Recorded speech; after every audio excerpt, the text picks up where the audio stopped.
Welcome back to the daily discussion. So I kind of entered into a impromptu coaching session today at work, and at first I thought it was terrible, and not because of the person I was working with, but because of me. So I entered the conversation. We were talking about something else, all not even related to that at first, and it somehow warmed into kind of career orientation or kind of long-term next step goals. And I unknowingly or kind of just unconsciously started asking probing questions to almost like to coach him.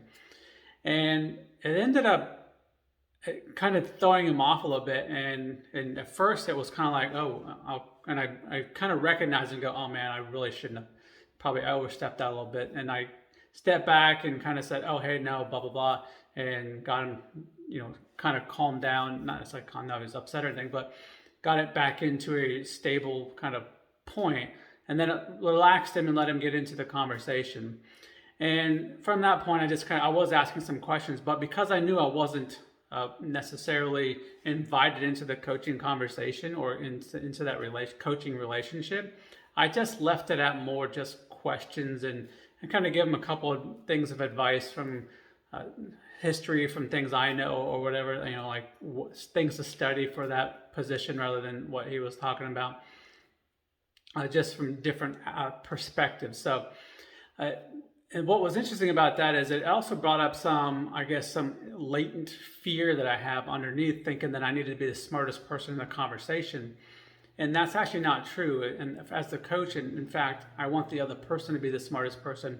I just want to ask the best questions to it and helps them develop those answers from within, and then give them some good exercises potentially to draw that out of them, or maybe some tips on ways to kind of, model their habits or change their habits to get to what they want.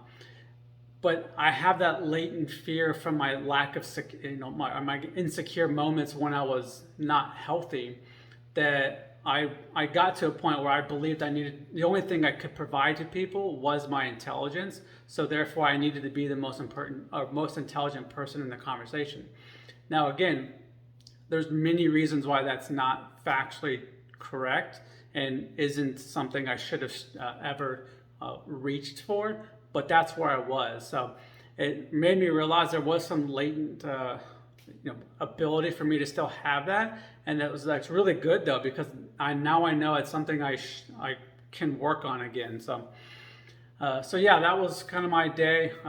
Like I said, I had a really good conversation in the long run, and I learned several things from that, and so I was really thankful for it, and hopefully he got something from it too. So let me know what you think about that.